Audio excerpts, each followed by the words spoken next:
Okay, start చేద్దామండి. మనం first question చూడండి. ఎకాలజీ ఎకోసిస్టంలో క్రింది వాటిలో సరికాని జతను గుర్తించమని ఇచ్చాం. ఫస్ట్ పాయింట్ చూస్తే రూపం అంటే స్ట్రక్చర్ అన్నమాట, ధర్మం ప్రాపర్టీస్, కారకాలు ఫ్యాక్టర్స్, మధ్య ఒకదానిపై మరొకటి జరిపే చర్యలే జీవావరణ శాస్త్రం అనే డెఫినేషన్. బేసికల్ గా ఎకాలజీకి డెఫినేషన్ ఇలా ఇచ్చారట ఎవరో, అది పక్కన పెడితే ముందు ఆ డెఫినేషన్ అర్థం చేసుకోండి. రూపం అంటే సింపుల్ గా చెప్పాలంటే జీవులు రకాలని రూపం అని పిలుస్తూ ఉంటాం జనరల్ గా. ఇక్కడైతే మాత్రం మరలా చెబుతున్నాను, ఈ టాపిక్ లో రూపం స్ట్రక్చర్ అంటే జీవులు రకాలని ఇక్కడ స్ట్రక్చర్ అని పిలుస్తాను అన్నమాట. ఇంకా బాగా చెప్పాలంటే బయోటిక్ కాంపోనెంట్స్ ఉంటాయి కదా, జీవకారకాలు. ఇక్కడ జీవకారకాలని రూపం అని పిలుస్తాం బేసికల్ గా ఎకాలజీలో. Point number 1. సో ఇప్పుడు మనకి రూపం అంటే అర్థమైపోయింది, బయోటిక్ వన్స్ అని, జీవకారకాలని. పక్కన ధర్మం అని ఇచ్చారనమాట. అంటే ఆ జీవులు ప్రదర్శించే విధానం, అంటే జీవుల నుంచి జీవులకి శక్తి ఎలా ట్రాన్స్ఫర్ అవుతుంది, వాటి ప్రాపర్టీస్ ఏంటి, అవి ఆ ప్రాంతానికి అలవాటు పడతాయా లేదా, ఇవన్నీ కూడా వాటి యొక్క ధర్మాలను పిలుస్తాను. ఇక్కడ కారకాలు ఫ్యాక్టర్స్ అంటే అర్థం ఏంటి తెలుసా, అబయోటిక్ వన్స్ అంటే తెలుగులో నిర్జీవ కారకాలు అంటారు. రూపం అంటే బయోటిక్ వన్స్ జీవకారకాలు, ధర్మం అంటే వాటి యొక్క లక్షణాలు, అలాగే కారకాలు అంటే అబయోటిక్ వన్స్ నిర్జీవ కారకాలు అంటే వేడి, అలాగే సూర్యుడు, గాలి, ఇవన్నీ కూడా అబయోటిక్ వన్స్ అన్నమాట. ఇలా మూడింటి మధ్య ఒకదానిపై ఒకటి ఆధారపడతాయి. అదే ఎకాలజీ అంటే అని ఎవరు చెప్పారు ఎంతకీ? వామింగ్ అని ఇచ్చాను. మనకు తెలుసు ఆన్సరు, భారత ఆవరణ శాస్త్ర పితామహుడు రామ్దేవ్ మిశ్రా అని. అంటే ఫస్ట్ డెఫినేషన్ ఇచ్చింది రామ్దేవ్ మిశ్రా అన్నమాట. అక్కడికి ఫస్ట్ వన్ రాంగ్ అని అర్థమైంది మనకి. ఇక సెకండ్ వన్కి వస్తే పర్యావరణ పరంగా జంతువుల అధ్యయనం చేయటం ఆవరణ శాస్త్రం అని. మీరు సరిగ్గా చూస్తే ఇక్కడ జంతువులు, మొక్కల గురించి చెప్పలేదన్నమాట. జంతువులు వాటి చుట్టుపక్కల ఆవరణం మీద మాత్రమే అధ్యయనం చేస్తే అదే ఎకాలజీ అంటున్నారు. అది చెప్పింది వామింగ్, రామ్దేవ్ మిశ్రా కాదు. కాబట్టి రెండవది అయితే తప్పు, రివర్స్ ఇచ్చామాటికి. ఇక మూడవది వస్తే చర్యలకు ప్రతిచర్యలకు మధ్య జరిగే సంఘర్షణను శాస్త్రీయంగా అధ్యయనం చేయటం ద్వారా జీవుల విస్తరణ, ఎక్స్టెన్షన్ ఆఫ్ లివింగ్స్ అన్నమాట, బయోటిక్ వన్స్. జీవుల విస్తరణ సాంద్రతలు నిర్ణయించగలిగితే అదే జీవావరణ శాస్త్రం అని క్రెబ్స్ అన్నాడని ఇచ్చారనమాట. అదైతే రైటే. ఇంకొక డెఫినేషన్ మాట్లాడితే ఇంపార్టెంట్ వన్, అదే యూజిన్ ఓడమ్ ఇచ్చిన డెఫినేషన్, చాలా ఇంపార్టెంట్ అది. ఇంకొక మూడవది రైటే, అది క్రెబ్స్ రైటే. ఇంకొక డెఫినేషన్ మాట్లాడదాం, అదే యూజిన్ ఓడమ్ ఇచ్చిన డెఫినేషన్. అందరికీ తెలుసు అది. యూజిన్ ఓడమ్ అంటే ఎవరు అని చెప్పేసి ఫాదర్ ఆఫ్ ఎకాలజీ అని పిలుస్తాం ప్రపంచంలో. అది ఇండియాలో అయితే రామ్దేవ్ మిశ్రా అని పిలుస్తాం. ఇప్పుడు అతను ఇచ్చిన డెఫినేషన్ సింపుల్ గా ఇచ్చాడు, ప్రకృతి నిర్మాణం, విధులు, దాని అధ్యయనమే జీవావరణం అని చెప్పాడు అనమాట. సింపుల్ గా ప్రకృతి నిర్మాణం, వాటి అధ్యయనమే జీవావరణం అని చెప్పాడు. ఎవరంటే యూజిన్ ఓడమ్. నేను 4 డెఫినేషన్ చెప్పాను, 4 మర్చిపోకండి. ఫస్ట్ వన్ మీరు చూసారా, ఫస్ట్ ఇచ్చింది రూపం, ధర్మం, కారకాలు. అంటే మనకు అర్థమై ఉండాలి ముందు పదాలు అవి చెప్పాను. రూపం అంటే బయోటిక్ వన్స్ అని, ధర్మం అంటే వాటి ప్రాపర్టీస్ అని, కారకాలు అంటే అబయోటిక్ వన్స్ అని. దాని మీద చెప్పిన డెఫినేషన్ ఎవరిది? రామ్దేవ్ మిశ్రా. రెండవది మీరు చూస్తే జస్ట్ జంతువులు మాత్రమే అధ్యయనం చేస్తున్నాడు అనమాట. ఎవరది? వామింగ్. మూడవది చూస్తే యాక్షన్స్ రియాక్షన్స్ బట్టి ఓవరాల్ ఎకాలజీ అధ్యయనం చేయడం చెప్పాడు. ఎవరది ఇంతకీ? క్రెబ్స్. ఇక లాస్ట్ అని చెప్పాను యూజిన్ ఓడమ్ గురించి. సింపుల్ గా పర్యావరణము, వాటి చుట్టుపక్కల ఉండే ప్రకృతి, దాని యొక్క నిర్మాణము, చుట్టుపక్కల జరిగేదే ఎకాలజీ అని చెప్పాడు. ఎవరు? యూజిన్ ఓడమ్. ఆన్సర్ ఏమొస్తుంది క్వశ్చన్ కి? 1, 2 రాంగ్. అడిగింది రాంగ్ కాబట్టి ఆన్సర్ బి వస్తుంది. ఓకే, ఎలాగా మొదలు పెట్టాం కాబట్టి ఎకాలజీ అనే పదాన్ని మొదటగా సూచించింది ఎవరు? రైటర్. ఓకే, ఎకాలజీ అనే పదాన్ని ముందుగా సూచించింది, అంటే పదం వాడొచ్చుగా ఈ సిస్టమ్ మొత్తానికి సూచించింది రైటర్. బానే ఉంది. అసలు మనందరికీ తెలుసు ఎకాలజీ అనేది ఏ లాంగ్వేజ్ వర్డ్ అని? గ్రీక్ లాంగ్వేజ్ వర్డ్ అని. అందులో ఎకో అంటే మనందరికీ తెలుసు రెసిడెన్స్, నివాసం అని లేదా ఆవాసం అని. ఆలజీ అంటే మనకు తెలుసు స్టడీ అని. కాబట్టి ఎకాలజీ అంటే నివాసాల అధ్యయనం. ఎకో అంటేనేమో సింపుల్ గా ఏమంటది? ఆవాసాలు. ఆలజీ అంటే స్టడీ అని. సో ఆవాసాల అధ్యయనమే ఎకాలజీ గ్రీక్ లాంగ్వేజ్ లో. అలా మొత్తానికి ఫస్ట్ క్వశ్చన్ అయిపోయింది. ఇక సెకండ్ క్వశ్చన్ లోకి ఎంటర్ అవుతున్నాం మనం. ఓకే, సెకండ్ క్వశ్చన్ మీరు చూస్తే జీవావరణ శాస్త్రంలో విభాగాలను గుర్తించండి అనేది క్వశ్చన్. జనరల్ గా ఈ పదము విభాగాలు అంటే ఏంటి అసలు? మీకు ఈ పదం ఎక్కడ ఉపయోగిస్తారు?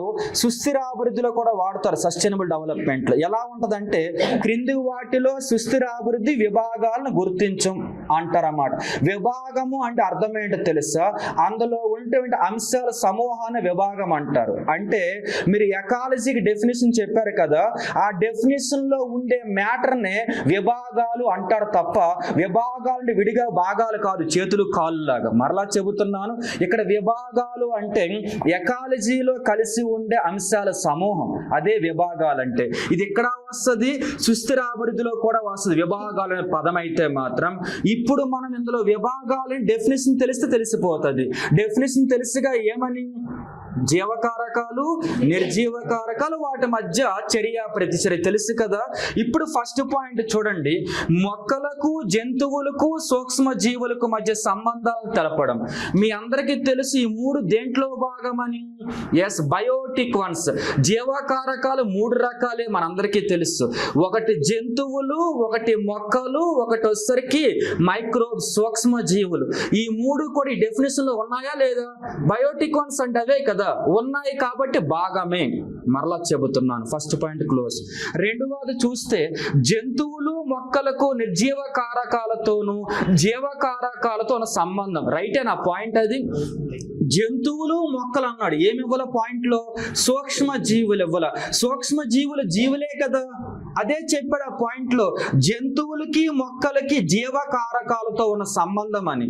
జీవకారకాలు అంటే అక్కడ ఏంటి? సూక్ష్మ జీవులు, వాటితో సంబంధం ఉంటది. అలాగే నిర్జీవ కారకాలు, సన్ను, లైటు, వీటన్నిటితో ఉంటుంది కదా సంబంధం. ఈ రెండు కూడా మనకి డెఫినేషన్ లో భాగమే కాబట్టి రెండు వస్తాయి. 1, 2 వస్తుంది ఆన్సర్ అయితే మాత్రం. ఓకేనా? నెక్స్ట్ వన్కి వస్తున్నాం మనం. Question number 3. ఓకేనా, చూద్దాం క్వశ్చన్ నెంబర్ 3ని. ఫస్ట్ పాయింట్ చూడండి, నిర్జీవ కారకాలపై జీవన క్రియలు ఆధారపడతాయి అన్నారనమాట. ఒక్కసారి మనం మాట్లాడదాం. మీరు తింటున్నటువంటి ఫుడ్ ఉంది కదా, డైజెస్ట్ అవ్వాలంటే ఎవరు కావాలి? సమ్ యాసిడ్స్ కావాలా లేదా? అది నిర్జీవ కారకం. యాసిడ్ జీవకారకమా? కాదు. ఒకవేళ మీరు ఒక విత్తనం తీసుకోండి, మొక్కది ఏదో ఒకటి, నేలలో పెట్టండి. ఆ విత్తనం మొక్కగా మారాలంటే క్రింద ఉన్న ప్రెషర్ కావాలి, హీట్ కావాలి, వాటర్ సప్లై కావాలి. అప్పుడే విత్తనం ఎలా అవుతుంది? మొలకెత్తుతుంది. అంటే సింపుల్ గా జీవన క్రియలు అంటే అర్థం ఏంటి తెలుసా?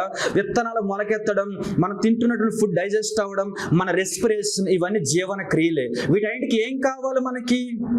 నిర్జీవ కారకాలు. ఫస్ట్ పాయింట్ రైటే. రెండో పాయింట్కి వస్తున్నా నేను. స్వయం పోషక అనుఘటకాలు మాత్రమే పోషక వలయాలు ఏర్పడడానికి కృషి చేస్తాయి. ఓకేనా? ఒక్కసారి మాట్లాడదాం. అసలు పోషక వలయాలు, న్యూట్రియంట్ సైకిల్స్ అంటే ఫస్ట్ స్టేజ్ శక్తి, ఎనర్జీ. సన్ నుంచి వస్తుంది, మొక్కలు తీసుకుంటాయి. మొక్కల తర్వాత వేరే జంతువులు రావాలా లేదా వినియోగదారులకి? ఇదంతా శక్తే. ఈ శక్తి వలయాలకి మరొక పేరే న్యూట్రియంట్ సైకిల్స్. సింపుల్ వర్డ్ కదా, అవునా కదా? శక్తి వలయం ఉంది. ఫస్ట్ స్టేజ్ ఎలాగో ఉత్పత్తిదారులు, సెకండ్ స్టేజ్ ఎలాగో ప్రాథమిక వినియోగదారులు, థర్డ్ స్టేజ్ ఎలాగో ద్వితీయ వినియోగదారులు, థర్డ్ స్టేజ్ ఎలాగో తృతీయ లేదా ఉత్తమ లేదా అంతిమ వినియోగదారులు. వినియోగదారులు ఒక స్టేజ్ నుంచి ఒక స్టేజ్కి మారుతుందా లేదా ఫుడ్ ఆర్ శక్తి అనేది? దీన్నే ఏమని పిలుస్తాం మనం? న్యూట్రియంట్ సైకిల్ అని పిలుస్తాం బేసికల్ గా. ఇప్పుడు ఈ న్యూట్రియంట్ సైకిల్ కి వాడు ఇచ్చాడు రెండో పాయింట్ ఏమని? స్వయం పోషక అనుఘటకాల మాత్రమే. ఇక్కడ స్వయం పోషక అంటే ఆటో, సింపుల్ గా చెప్పండి, వాటి మీద అవే ఫుడ్ తయారు చేసుకునేవి. మీరు చెప్పండి స్వయం పోషక అనుఘటకాల మాత్రమే న్యూట్రియంట్ సైకిల్లో ఉంటాయని చెప్పాడు వాడు. మొక్క ఫుడ్ తయారు చేసుకుంటుంది నిజమే, అది స్వయం పోషక నిజమే. కానీ మొక్క ఫుడ్ తెచ్చడానికి ఏం కావాలి? నిర్జీవ కారకాలు కావాలి. పాయింట్ అర్థమైంది కదా? అంటే స్వయం పోషక కారకాలు కావాలి, నిర్జీవ కారకాలు కావాలి. ఇప్పుడు ఒక మాట చెబుతున్నా చూడండి. ఇప్పుడు మీరు చూస్తే ఇంతకీ పులులు ఎవరు తింటాయి? జనరల్ గా జింకలు తింటాయి. జింకలు ఒక న్యూట్రియంట్ సైకిల్లో భాగం. అది బయోటిక్ వన్నా నిర్జీవ కారకమా? బయోటిక్. జింకలు స్వయం పోషకాల పరపోషకాల? మొక్కలు తింటాయి. అంటే మీకు అర్థమైంది, న్యూట్రియంట్ సైకిల్లో ముగ్గురు ఉంటారు. ఎవరెవరు? బయోటిక్ వన్స్ ఉంటాయి, అబయోటిక్ వన్స్ ఉంటాయి, స్వయం పోషకాలు ఉంటాయి, అన్ని అవే కదా. సో ఈ పాయింట్ తప్పు ఉంది. రెండోది, అన్ని ఉంటేగా న్యూట్రియంట్ సైకిల్ పాసిబుల్ కాదు. కాబట్టి ఆన్సర్ అయితే 1 ఒకటే వస్తుంది కాబట్టి ఏ వస్తుంది. క్వశ్చన్ నెంబర్ 4కి వచ్చేస్తున్నాను. క్రింది పేర్కొన్న జీవావరణ స్థాయిలను వరుస క్రమంలో అమర్చండి. మనందరికీ తెలుసు లెవెల్స్ ఆఫ్ ఎకో సిస్టమ్ గురించి. మొత్తం 6 ఉంటాయి, 6 రాసేసాం అక్కడ. ఫస్ట్ జీవుల్లో జీవే కదా, అదే రాసే ఫస్ట్ జీవి. జీవి తర్వాత గ్రూప్ ఆఫ్ జీవుల్ని ఏమంటాం మనం? పాపులేషన్. Second stage population. ఇప్పుడు ఈ పాపులేషన్ లో కూడా వీళ్ళు ఒక జాతి జీవులు, మరొక జాతి జీవులు, రెండు కలిపి ఉంటే ఏమంటాం మనం?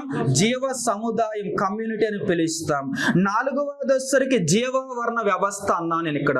ఒక చోట రకరకాల జీవులు ఉంటాయి, జీవులతో పాటు పర్యావరణం కూడా ఉంటే దాన్ని ఏమని పిలుస్తాం మనం? జీవావరణ వ్యవస్థ అని పిలుస్తాం. తర్వాత స్టేజ్ ఏమని రాస్తాం అక్కడ?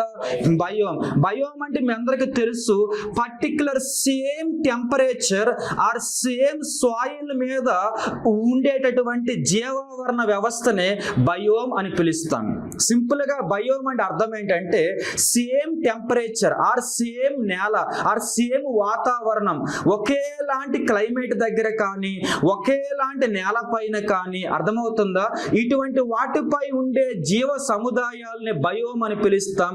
సింపుల్ గా చెప్పాలంటే హిమాలయాల పైన నువ్వు వెళ్ళి ఉండొచ్చు, ఏం కాదు. కానీ హిమాలయ పైన ఏముంటాయి? మంచే ఉంటది. మంచుపై ఉండే జీవులు మొత్తం ఒక బయోమ్. అంటే హిమాలయ వ్యవస్థ ఒక బయోమ్. ఓకేనా? టాండ్రా వ్యవస్థ తీసుకుంటే 66 degrees దాటాక ఎర్త పైన టాండ్రా వ్యవస్థ ఫామ్ అవుతుంది. అక్కడ నువ్వు వెళ్ళి కూర్చున్నా తిరిగినా ఎవరికి నష్టం లేదు. కానీ ఆ ప్రాంతం అంతా ఏమని పిలుస్తాం? బయోమ్ అనే పిలుస్తాం. అంటే ఇంకా బాగా చెప్పనా, రాజస్థాన్ థార్ ఎడారి ఉంది కదా, ఎడారులు నువ్వు 2 రోజులు వెళ్ళుండు, ఉండకపో, అసలు మనుషులు ఉన్నా ఉండకపోయినా ఆ ఎడారి వ్యవస్థ మొత్తం ఒక బయోమ్ అన్నమాట. అంటే పర్టికులర్ వాతావరణం, పర్టికులర్ నేల. సో అది అయిపోయింది కదా. నెక్స్ట్ వన్, దాని తర్వాత ఏంటి? జీవావరణం, బయోస్పియర్. సింపుల్ గా చెప్పండి, భూమి. భూమి పైన రకరకాల బయోములు ఉన్నాయి, అన్నిటి సమూహమే బయోస్పియర్. సో అక్కడికి వచ్చేసరికి ఆన్సర్ వచ్చేసరికి 1 2 3 4 5 6 రైట్ ఆర్డర్ కూడా. ఓకేనా? నెక్స్ట్ వన్కి వచ్చేస్తున్నాం. క్వశ్చన్ నెంబర్ 5లో ఫస్ట్ పాయింట్ చూద్దామా? జంతువులు గూర్చి జంతువులకు దాని పర్యావరణానికి మధ్య సంబంధం తెలుసుకోవడం స్వయం జీవావరణ శాస్త్రంలో భాగం అన్నారు. ఇది మీ పుస్తకాల్లో ఉంటుంది, అటెకాలజీ అని చెప్పేసి. జనరల్ గా అటెకాలజీ, అట అంటేనే ఆటో అని అర్థం, ఆటో అంటే స్వయం అని అర్థం అన్నమాట. అర్థమవుతుంది కదా, సింగిల్ అని. ఇప్పుడు అటెకాలజీ కదా. ఇప్పుడు చెప్పండి, అటెకాలజీ అని అర్థం ఏంటి? ఏదైనా ఒక జాతి, ఓకేనా కదా, ఆ జాతికి సంబంధించిన జీవులు అవి పర్యావరణంతో ఏర్పాటు చేసుకున్న సంబంధాల అధ్యయనమే అటెకాలజీ. పులులు బేసికల్ గా ఇక్కడ పులో సింహం రాయలేము, ఎందుకో తెలుసా? పులి సింహం విడివిడిగా జాతులు అవి.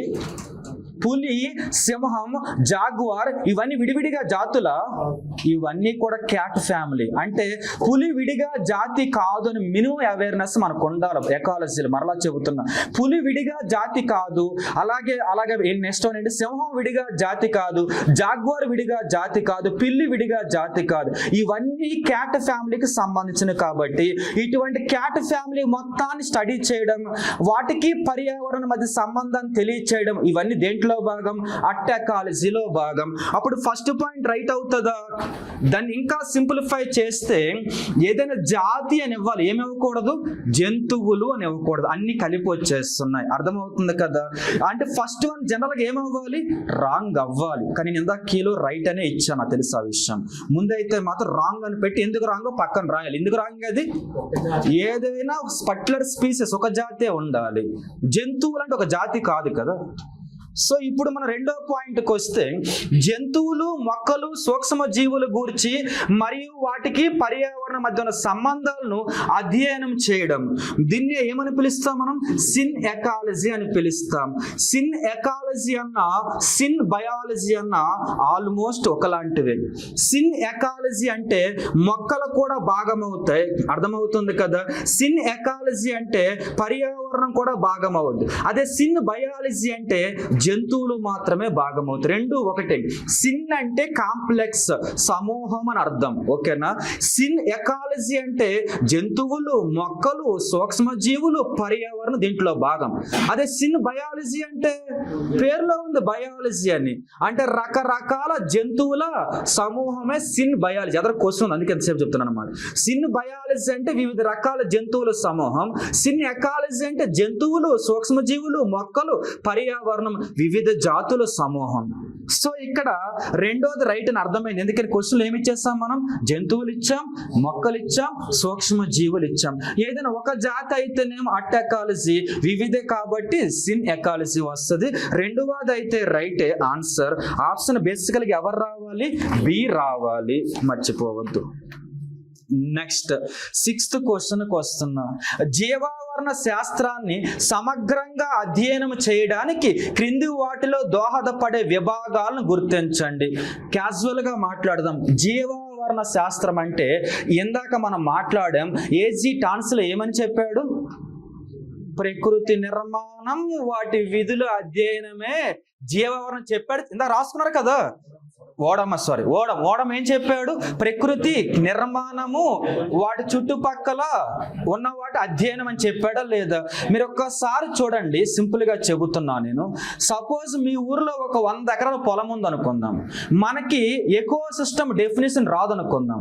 నువ్వు పంట వేస్తున్నావు, కట్ చేస్తున్నావు, నచ్చినట్టు పంట పండించేస్తున్నావు. నీకు ఎకాలజీ తెలియకపోయినా, ఎకో సిస్టమ్ తెలియకపోయినా నీకు వచ్చే నష్టం ఏంటి?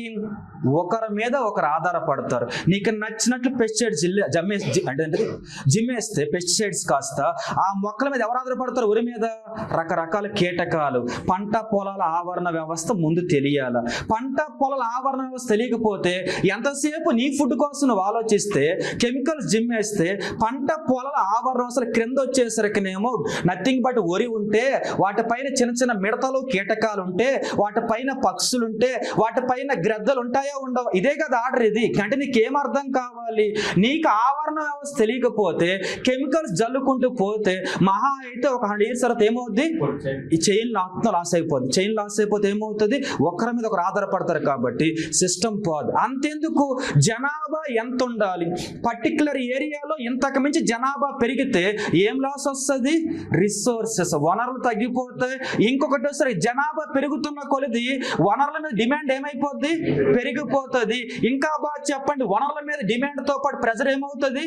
ఒత్తిడి పెరిగిపోతుంది. నాకు కావాలి ఆహారం అని చెప్పేసి.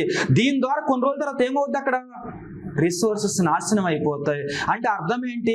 నీకు పాపులేషన్ ద్వారా సమస్య వచ్చినా, పంటల ద్వారా సమస్య వచ్చినా, ఒక ప్రాంతంలో వేసవి కాలం అయిపోయిన వెంటనే మనలాంటి ప్రాంతాలు మలేరియా, చికెన్ గునియా, డెంగ్యూ వస్తాయా లేదా?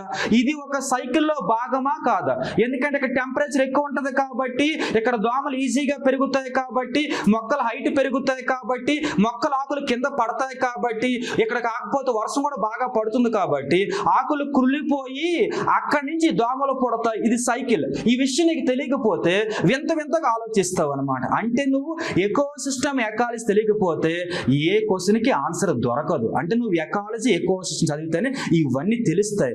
భాగాలంటే అవన్నీ వచ్చేస్తాయి. అంటే సోషాలజీ ఎకాలజీలో భాగమే. మరలా చెబుతున్నా, పాపులేషన్ థియరీ ఎకాలజీలో భాగమే, క్రాప్స్ వ్యవసాయం ఎకాలజీలో భాగమే, ఇండస్ట్రియల్ సెక్టర్ ఎకాలజీలో భాగమే, అసలు ఓషియోగ్రఫీ ఎకాలజీలో భాగమే. నేల పెడాలజీ ఎకాలజీలో భాగమే. లిమిట్ లేదు ఎకాలజీ. వితౌట్ ఎకాలజీ నీకు ఏం తెలియకపోతే ఒక డైరెక్షన్ లో వచ్చేవరకు అదేమవుతుంది, ఎండింగ్ అయిపోద్ది ఏదో ఒక రోజు సైకిల్ కాస్ట్. సో ఎకాలజీలో భాగం అన్నప్పుడు ఏది ఇచ్చినా రైట్ అని టిక్ పెట్టేయండి. కింద ఏమి ఇచ్చాం మనం, జనాభాను సరిగ్గా స్టేబుల్ గా మెయింటైన్ చేయాలంటే ముందు నీకు ఏం తెలిసి ఉండాలా, ఎకాలజీ తెలిసి ఉండాలా. రెండో దశకి టాక్సనామిక్ అని ఇచ్చారన్నమాట, వర్గీకరణ. మనందరికీ తెలుసు జీవుల్ని వర్గీకరించేటప్పుడు జంతువులు అంటారు, అలాగే మొక్కలను పిలుస్తారు. ఆ వర్గీకరణ ఉంటుందా ఉండదా? వర్గీకరణ తెలియకపోతే ఇందాక చెప్పాను, పులి వేరు, సింహం వేరు, అలాగే జాగ్వార్ వేరు, అలాగే ఏంటిది పిల్లి వేరు అనుకుంటా. వర్గీకరణ తెలిసి 4 ఒకటని తెలిసి 4 ఒకేలాంటి లైఫ్ లీడ్ చేస్తాయి. ఆల్మోస్ట్ సైజ్ డిఫరెన్స్ కాబట్టి వేటాడే విధానం ఒకటే, కానీ ఇవి చిన్న చిన్న వాటిని అవి పెద్ద పెద్ద వాటిని వేటాడుతానమాట. అంటే సైకిల్ తెలియకపోతే వేస్ట్ కదా వాటి మీద. కాబట్టి టాక్సానమీ చాలా ఇంపార్టెంట్. అది కూడా దేంట్లో భాగం, ఎకాలజీలో భాగమే. తర్వాత ఆవాసాలు, ఇందాక చెప్పిన పర్టికులర్ స్పీసెస్ కి పర్టికులర్ ఏముంటది, ఆవాసం ఉంటది. నిన్ను తీసుకెళ్లి టాండ్రా ప్రాంతంలో పడేస్తే నువ్వు కండలు తిరిగిన యోధుడైనా కూడా 2 రోజులు పోతావు. అంటే అర్థం ఏంటి, ఆ వాతావరణానికి నువ్వు ఏమవ్వవు, అనుకూలత చూపించవు, సక్సెస్ ను చూపించవు అన్నమాట. అంటే అర్థం ఏంటి, నీ ఆవాసం ఇది మాత్రమే. నిన్ను తీసుకెళ్లి ఎడారిలో పడేసిన, నిన్ను తీసుకెళ్లి హిమాలయాలో వేసిన నీ బాడీ తట్టుకోలేదు. కన్ఫామ్ మ్యాక్సిమం ఏమవుద్ది, ఎక్కువ మంది చనిపోతుంటారు. ఈజీ కాదనమాట. అంటే ఇదంతా దేంట్లో భాగం, ఆవాసాలు అధ్యయనం చేస్తే ఆ విషయం తెలిసిద్ది. లేకపోతే భూమి అంతా నువ్వని ఫీల్ అవుతూ ఉంటావు. ఇది కూడా ఎకాలజీలో భాగమే. శరీర ధర్మాలు, ఇందాక చెప్పాను, నీ ప్రాపర్టీ అంటే నీ శరీరం లిమిటెడ్ వన్స్ కే సపోర్ట్ చేస్తుంది. ప్రతి జీవి శరీరం కూడా ఆ టెంపరేచర్ సపోర్ట్ చెబుతున్నారు. చూడండి, మలేరియా దోమ ఉంది కదా, ఇక్కడ పెరిగిద్ది, తీసుకెళ్లి హిమాలయాల్లో వదలండి, బతకదు. అంటే అర్థం ఏంటి, దాని శరీర తత్వం. ఇవన్నీ దేంట్లో భాగం, ఎకాలజీ. ఒకరి మీద ఒకరు ఆధారపడతారు. అర్థమవుతుందా? దాంట్లో భాగం. నెక్స్ట్ వన్ ఏంటది, పరిమాణ క్రమం. ఫస్ట్ అందరికీ తెలుసు ఏమని, బ్లూ గ్రీన్ ఆల్గే పుట్టింది అని చెప్పేసి, అవునా కాదా? ఫస్ట్ వాటర్ ఉంటది, వాటర్ కింద ఏమో బ్లూ గ్రీన్ ఆల్గే పుడుతుంది. అది కాస్త ఫస్ట్ టైము వాతావరణంలో ఉండే కార్బన్ డైఆక్సైడ్ ని కాస్త బ్లూ గ్రీన్ ఆల్గే కాస్త శోషించుకుంటది, అది తీసుకుంటది. అప్పుడు బ్లూ గ్రీన్ ఆల్గే కాస్త కిరణజన్య సమయక్రియ ఫోటోసింథసిస్ స్టార్ట్ చేస్తుంది. అంటే ఇదంతా ఏమర్థమైంది మీకు, అసలు ఎవల్యూషనే తెలియకపోతే ఫస్ట్ వాయు మనుషులు పుట్టడానికి కానీ మిగిలిన జంతువులకు కానీ కార్బన్ డైఆక్సైడ్ విషయం కూడా మనకు తెలియదు. అర్థమవుతుందా?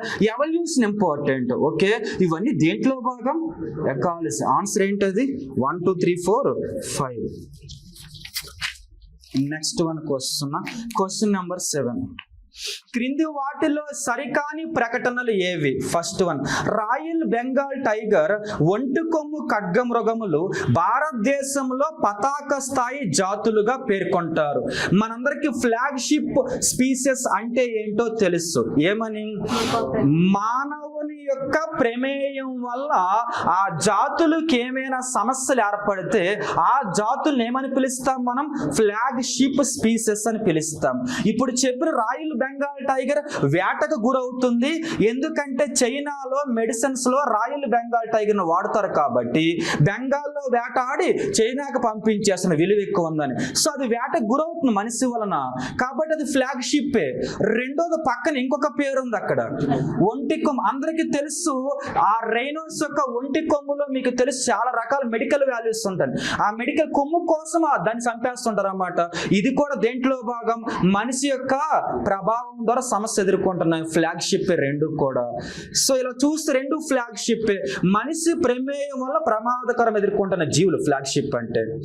ఇక రెండవది చూస్తున్నాం, సింహం ఒక కీ స్టోన్ జాతి. అసలు కీ స్టోన్ చదివి ఉంటారు మీరు, కీ స్టోన్ అంటే పేరులో ఉంది కీ అని. ఎస్, ఏదైనా పర్టికులర్ ఆవాసంలో ఒక జాతి జీవి కాస్త మిగిలిన ఎన్నో జీవులతో సైకిల్ కలిగి ఉంటే, ఫుడ్ చైన్ సైకిల్ కలిగి ఉంటే ఆ జీవిని కీ స్టోన్ స్పీసీస్ అని పిలుస్తారు.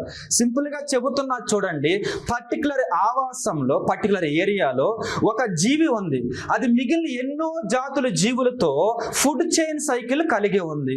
అప్పుడు ఆ జీవిని ఏమని పిలుస్తాం మనం? Keystone. అది లేకపోతే అన్ని అంతమైపోతాయి. సింపుల్ గా చెబుతాను చూడండి. సింహం అని ఇచ్చాను కదా, మీరే చెప్పండి. ఒక ప్రాంతం ఎగ్జాంపుల్, సింహము అడవుల్లో ఎక్కువ ఉంటుందా లేకపోతే గడ్డి మైదానాలు ఎక్కువ ఉంటుందా? గడ్డి మైదానాలు. మర్చిపోదు, సవాన్నాస్, ఆఫ్రికా అత్యధిక జీవులు అక్కడే ఉన్నాయి, మన అడవుల్లో కాదు. అర్థమవుతుంది కదా? బేసికల్ రెండు వేరు వేరు. ఈ టాపిక్ వచ్చేసరికి గడ్డి మైదానం అంటే ముఖ్యంగా ఎడారి ప్రాంతం చుట్టుపక్కల ఉండేవి, కానీ లేకపోతే గడ్డి మాత్రం పెరిగింది తప్ప మొక్క ఎదిగే అంత ఫుడ్ ఆ ప్రాంతంలో ఉండదు. అప్పుడు వాటిని గడ్డి మైదానం పిలుస్తారన్నమాట. మన దగ్గర అన్ని ఏముంటాయి? వాటర్, రెయిన్, వర్షం పడుతూ ఉంటుంది, ఎండ వస్తే మొక్కలు హైట్ పెరుగుతాయి. కాబట్టి గడ్డి మైదానం వేరు, అడవులు వేరు. ఈ లెసన్కి వచ్చేసరికి ఇప్పుడు చూస్తే ఎక్కువగా అందుకని అనమాట. ఇప్పుడు మీరు చూడండి, ఆ ప్రాంతంలో గడ్డి బాగా పెరిగింది. జనరల్ గడ్డి ఎక్కువ ఎవరు తింటారు? జింకలు తింటాయి. 24 hours తింటూనే ఉంటాయి జింకలు గడ్డిని. ఇప్పుడు ఆ జింకలు ఉన్నాయి కదా, ఇప్పుడు ఈ జింకలు జనరల్గా ఎవరు తినాలి? సింహాలు తినాలి. ఒకవేళ ఆ ప్రాంతంలో నథింగ్ బట్ దాన్ని ఏమంటారు, జిరాఫీలు ఉన్నాయి అనుకుందాం. జిరాఫీలు కూడా గడ్డేగా తినేవి, వాటిని కూడా ఎవరు తింటారు? నార్మల్ గా సింహాలు, పుల్లు తింటాయి అనుకుందాం. ఇప్పుడు ఒకవేళ ఆ ప్రాంతంలో జీబ్రాలు ఉన్నాయి అనుకుందాం, జీబ్రా కూడా ఏం తింటది? గడ్డే తింటది. ఇప్పుడు మీరు చూడండి, ఆ ప్రాంతం మొత్తం గడ్డి పెరుగుతుందని చెప్పేసి సింహాలు చంపేస్తే ఆ ప్రాంతంలో ఇవి గడ్డి తింటాయి, పిల్లల కంటాయి. ఆ ప్రాంతం అంతా ఎవరితో ఉండిపోద్ది? ఇప్పుడు ఏంటది? జింకలు, అలాగే జిరాఫీలు, ఇందాక చెప్పిన మొత్తానికి నిండిపోద్ది. ఇప్పుడు ఇవి నిండిపోతే అంతా ఇవే ఆక్రమిస్తే బయోడైవర్సిటీ లాసా కాదా? ఇప్పుడు ఇవి వీటిని చంపాలంటే ఎవరు చంపుతారు? నువ్వు నేను చంపలేం, వేస్ట్, మన వల్ల కాదు. సింహాలే చంపాలి. ఇప్పుడు ఆ సింహం లేకపోతే గడ్డి జాతి పెరుగుతుంది, గడ్డితో పాటు ఏం పెరుగుతాయి?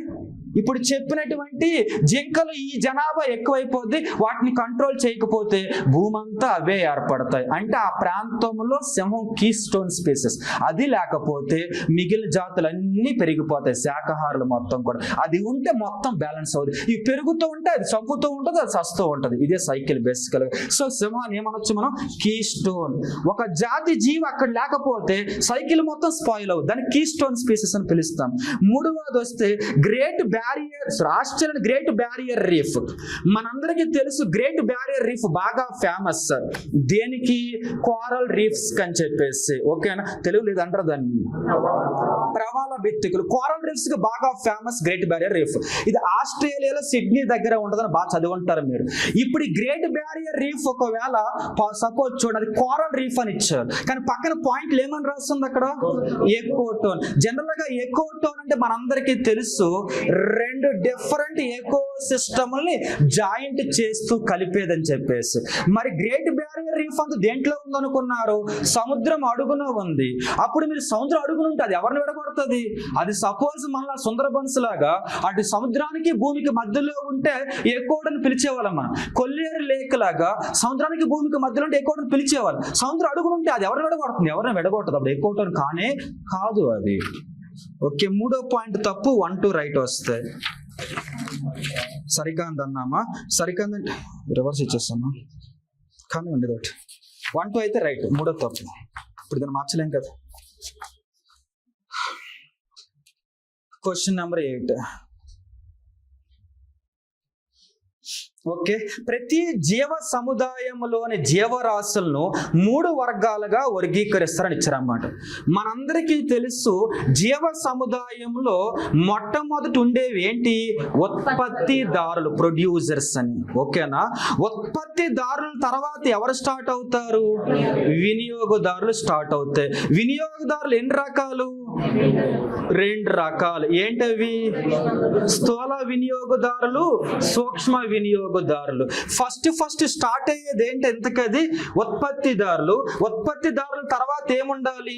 వినియోగదారులు. వినియోగదారులు ఎన్ని రకాలు? 2 రకాలు. స్థూల వినియోగదారులు, సూక్ష్మ వినియోగదారులు. స్థూల వినియోగదారులు, సూక్ష్మ వినియోగదారుల్లో స్థూల వినియోగదారులు అంటే ప్రకృతిలో లభించే శక్తిని ఎక్కువ మొత్తంలో తీసుకునే జీవుల్ని ఏమంటాం మనం? స్థూల వినియోగదారులు అంటాం. ఎక్కువ మొత్తంలో ఎవరు తీసుకుంటారు?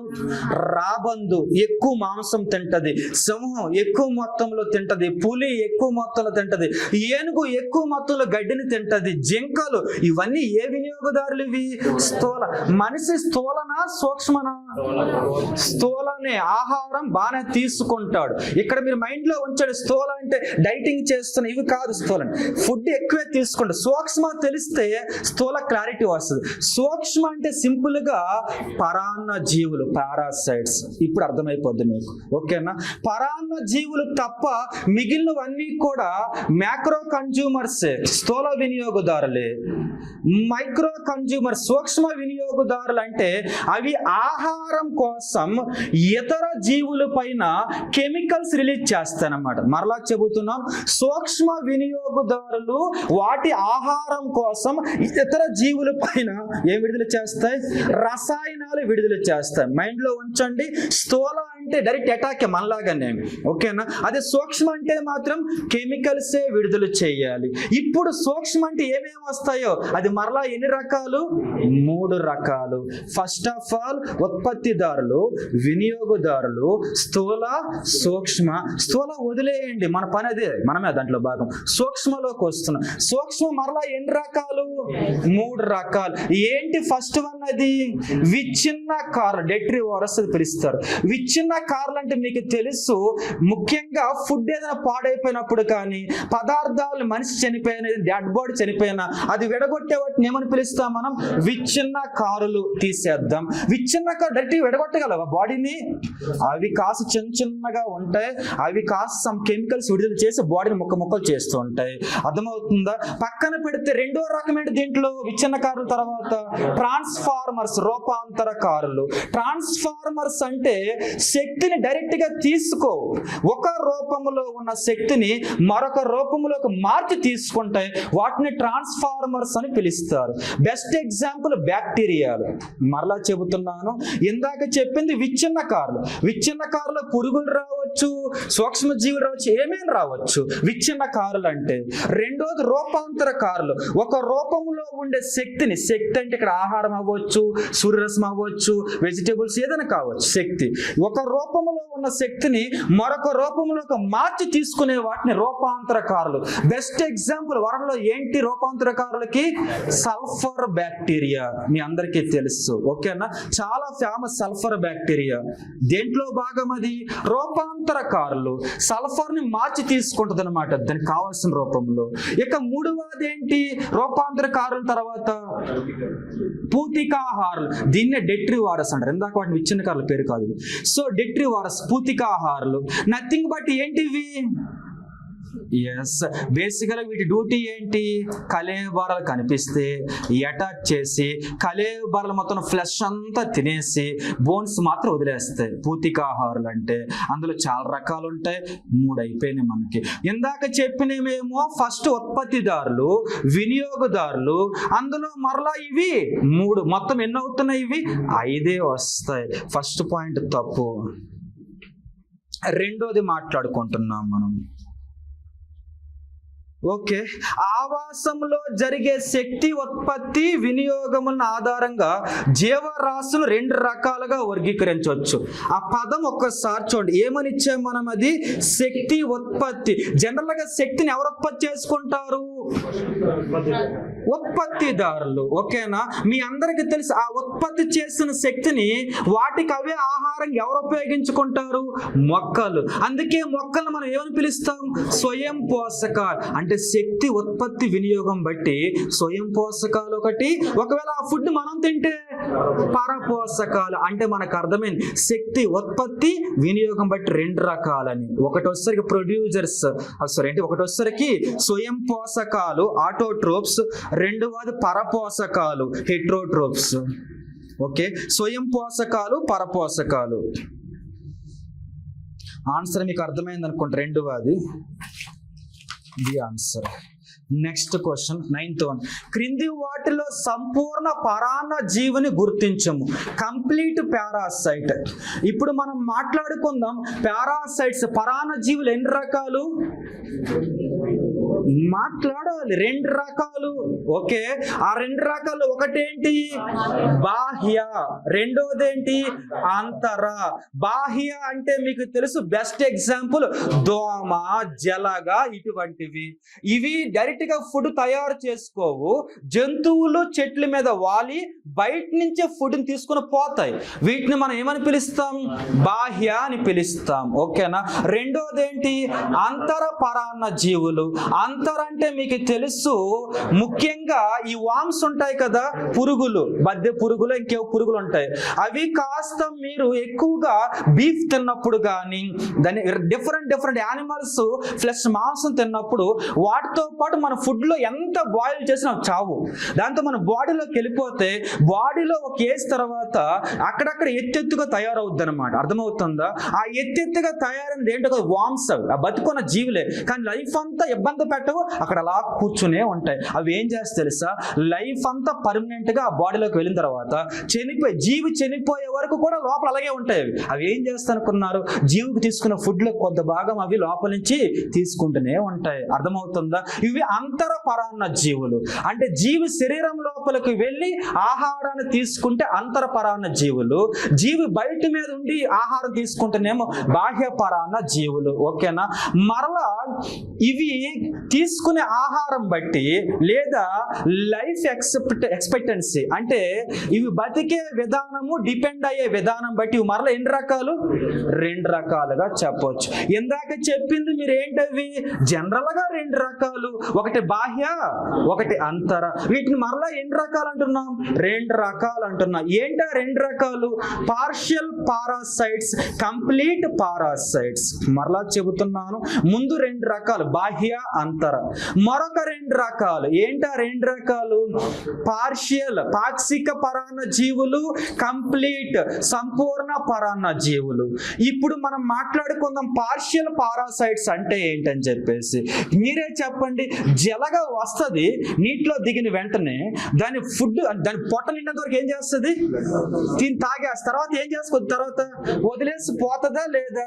అంటే దానికి ఆహారం కావాల్సి వచ్చిన వెంటనే వస్తుంది, మరలా వెళ్ళిపోతుంది. ఇది పార్షియల్. అంటే అప్పుడప్పుడు వచ్చిపోదు పాక్షికంగా. వీటిని పాక్షిక పరాన్న జీవులు అంటారు. ఇందాక చెప్పిన టేప్ వామ్ ఉంది కదా, టేప్ వామ్ ఏంటది?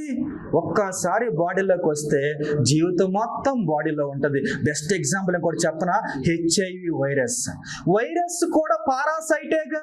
ఒక్కసారి బాడీలోకి వస్తే తన జీవితం మొత్తం ఏం చేస్తుంది? వీడి పోవాలి, కానీ అది మాత్రం పోదు. అంటే జీవితం మొత్తం ఆధారపడుతుంది HIV వైరస్ కూడా. అంటే HIV వైరస్ ఒక కంప్లీట్ పారాసైట్.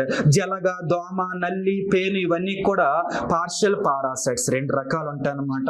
ఇప్పుడు మనం మాట్లాడుకుందాం పారాసైట్స్. ఇందాక ఎన్ని రకాలు చెప్పారు? బాహ్య, అంతర. తర్వాత ఎన్ని రకాలు చెప్పారు?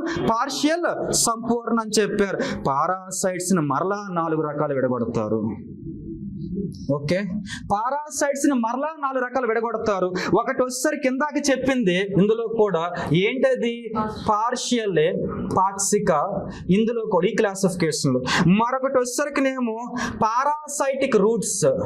మీరు ఎంతసేపు మాట్లాడారు కానీ ఎక్కడ మొక్కల గురించి మాట్లాడలే. ఈ క్లాసిఫికేషన్ మొక్కలకు సంబంధించి. 3వది వచ్చేసరికినేమో స్ట్రైగా ప్లాంట్ పారాసైట్. దీనికే మరొక పేరు వచ్చేసరికినేమో ఒరుబాన్షి పారాసైట్.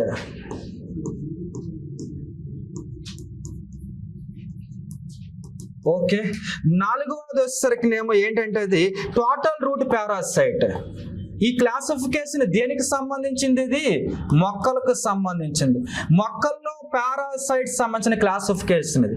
ఇందాక మాట్లాడినంత క్యాజువల్ గా మాట్లాడేసాం జంతువులు వాటికి సంబంధించి. ఇలా ఈ 4 రకాలు ఉంటాయి. ఇది మొక్కలకు సంబంధించిన పారాసైట్ టైప్స్ అన్నమాట. పైన 2 రకాలు కూడా జనరల్ గా మాట్లాడే పారాసైట్ టైప్స్ అవి. ఇది మొక్కలకి. ఇప్పుడు ఈ 4 రకాలు ఉన్నాయి కదా, ఇందులో చాలా చాలా చాలా ఇంపార్టెంట్ నేను ఎక్స్పెక్ట్ చేస్తున్న క్వశ్చన్ కూడా టోటల్ రూట్ పారాసైట్ గురించి. Okay, total root parasite. ఆ మొక్క ఉంటది, ఆ మొక్క ఎదిగేది వేరు మీద, అంటే ఆ మొక్క కాండం ఇంప్రూవ్ అవ్వదు. ఒక మొక్క ఉంటది, మొక్క కాండం ఇంప్రూవ్ అవ్వదు, బ్రాంచెస్ ఇంప్రూవ్ అవ్వవు. అర్థమవుతుందా? జస్ట్ ఏమవుతుంది, వేరే మొక్కగా కనిపిస్తుంది మీకు. ఇంకా బాగా చెప్పనా, మీ ఊర్లో ముఖ్యంగా ఈ బీరపాదులు వేస్తారు కదా, ఆ బీర చెట్టు అంత కాండం ఉంటుందా? ఒకటే లైన్ రూట్, అది వేరే. అది అర్థమవుతుందా? అవి ఉంటాయి కదా, మల్లె పూలకు సంబంధించినటువంటి మొక్క కూడా ఏం చేస్తుంది, కింద ఎక్కడ ఉంటుంది, తర్వాత మొత్తము ఒకటే లైన్ లో ఫామ్ చుట్టుకుంటూ ఉంటుంది అనమాట. అంటే అర్థం ఏంటంటే ఇవన్నీ వేరే మొక్క, ఇది వేరే మొక్క తప్ప కాండం కానీ బ్రాంచెస్, మామిడి చెట్లుగా బ్రాంచెస్ ఇవేం ఉండవు అనమాట. సో ఇట్ని ఏమని పిలుస్తాం మనం, టోటల్ రూట్ పారాసైట్స్. అందులో ప్రపంచంలో అతి పెద్ద ఫ్లవర్ ఏంటది, Rafflesia. Rafflesia best example total root parasite సంబంధించి. ఓకే, రఫ్లీషియా మనందరికీ తెలిసి ఇది ఇండోనేషియాలో కనిపిస్తుంటది అని చెప్పేసి. ఇండోనేషియా, థాయిలాండ్ లో పెరిగే రఫ్లీషియా అనే ఫ్లవర్ కిందంతా కూడా రూట్, అది వేరు మాత్రమే. అందుకే దీన్ని ఏమని పిలుస్తారో తెలుసా, క్వీన్ ఆఫ్ పారాసైట్ అని పిలుస్తారు. ఎవరిని? రఫ్లీషియా. దీన్ని కాస్త క్వీన్ ఆఫ్ పారాసైట్స్ అని పిలుస్తారు. కింగ్ ఎవరని అడగక నాకు తెలియదు అసలు, మరి అంతే కదా, పెడతారు పేర్లు. అంతే, ఫ్లవర్ కాడ నేమ్ ఇచ్చారు, క్వీన్ ఆఫ్ అని, క్వీన్ ఆఫ్ పారాసైట్స్ అని పిలుస్తారు దీన్ని. అయితే ఈ టోటల్ రూట్ పారాసైట్స్ కి మీరు ఓకే బాగానే చూస్తారు. ఇందాక చెప్పుకున్నామే కంప్లీట్ పారాసైట్స్ అని, అందులో ఒకటి వచ్చేసరికి ఏంటిది, ఇస్ సంథింగ్ టోటల్ రూట్ అంతా అయిపోయింది. ఇప్పుడు చూడండి, టోటల్ రూట్ అంతా పారాసైట్ గా మరొక మొక్క ఉంటుంది అనమాట.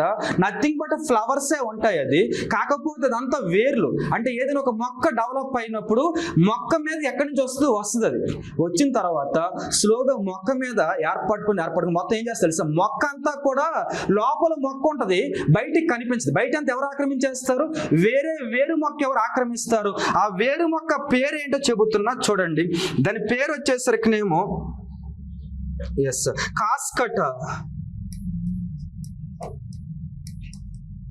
కాస్కట.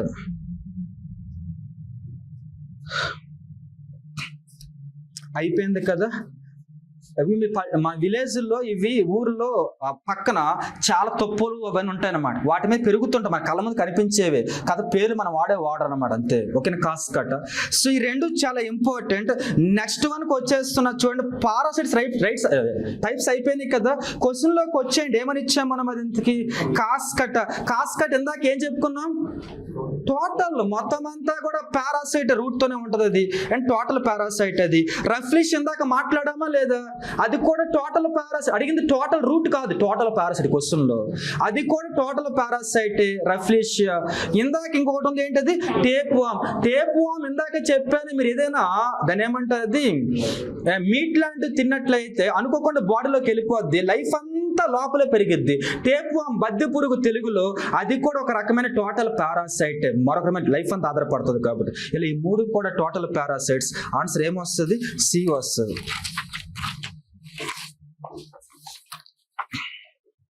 అయిపోయిందా, 9 క్వశ్చన్స్ అయిపోయినాయి అనమాట.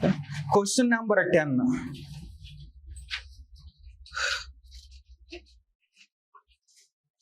Okay, question number 10.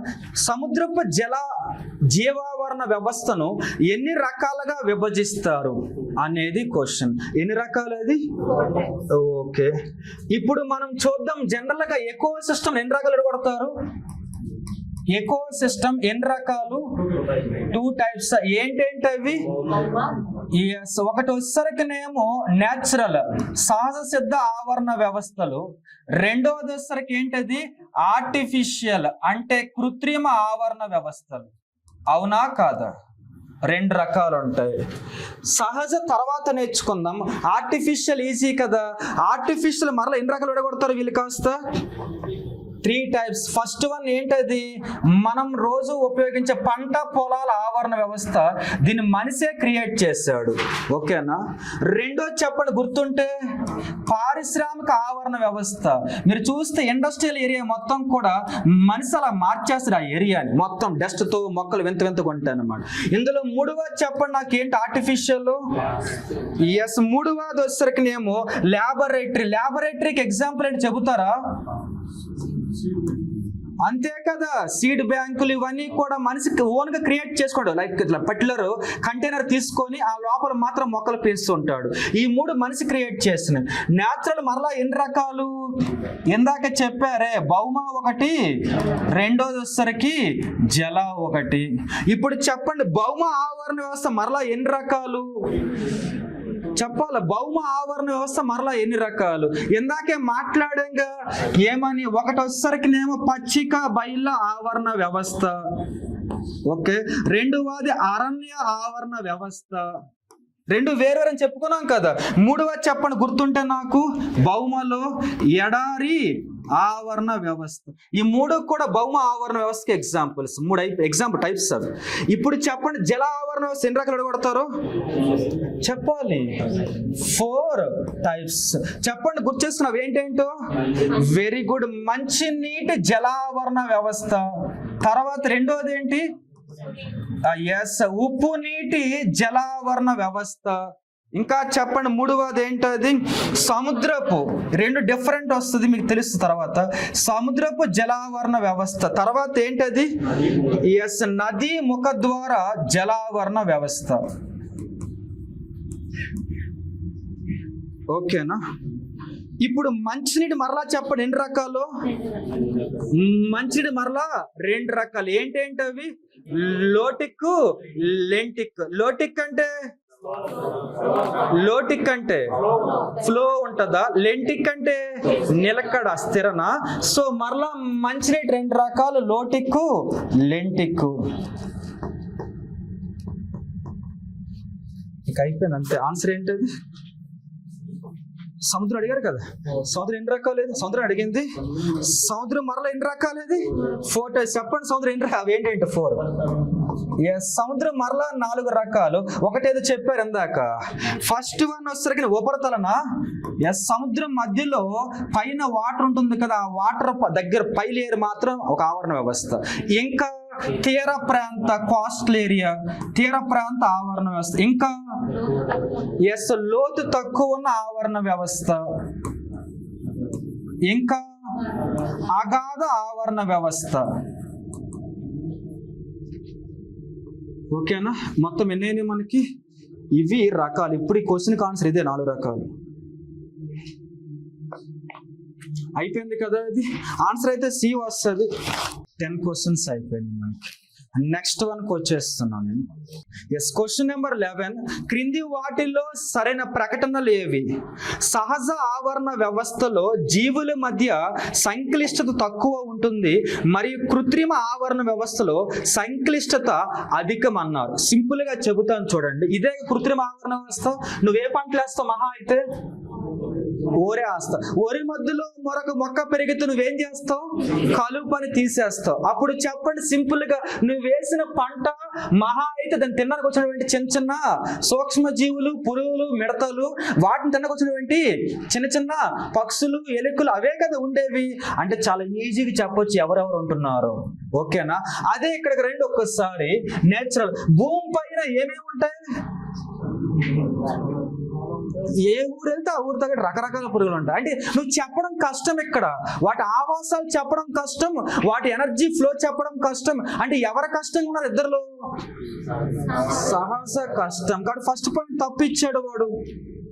Okay, first point లో వచ్చరికినేమో సహజలో తక్కువ ఉంటుంది కాంప్లెక్సిటీ, తప్పు పాయింట్ అది. రెండో పాయింట్కి వచ్చేస్తున్నాము. ఓకే, రెండో పాయింట్, సహజ ఆవరణ వ్యవస్థలో కన్నా కృత్రిమ ఆవరణ వ్యవస్థలో ఆవరణ వ్యవస్థ స్థిరత్వానికి అధిక సమయం పడుతుందని ఇచ్చారన్నమాట. ఓకేనా? ఇప్పుడు ఒక మాట చెబుతా చూడండి. ఒక ఏరియా ఉందనుకుందాం, రాజస్థాన్ ఎడారి ఉందనుకుందాం.